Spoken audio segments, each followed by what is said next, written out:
If you open your Premiere Pro and you cannot see your footage because you switched your hard drive and now it's all unlinked and it's like media, missing media, not found, it's very easy to relink it. I forgot to add this hard drive when I opened the project. So I'm gonna just basically, I know this is the footage, right? I'm gonna plug that in.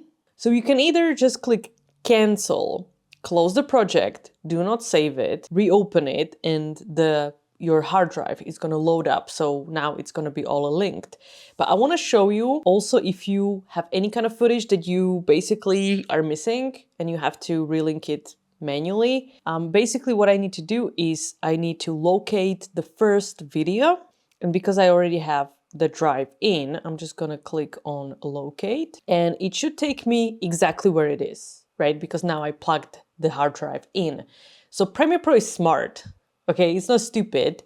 Well, sometimes, but it's gonna take you exactly where you need to go if you plug that hard drive in. If you haven't, and you don't know where the footage is, then that's a different story.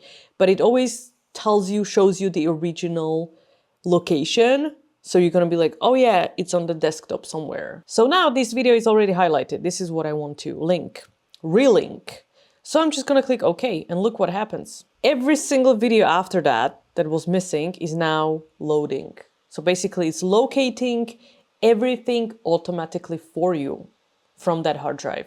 And I have 3 more videos which are in a different folder. So now I'm just gonna locate the first one because it's a different folder. So again, the same deal. Locate, it already jumps to, does it?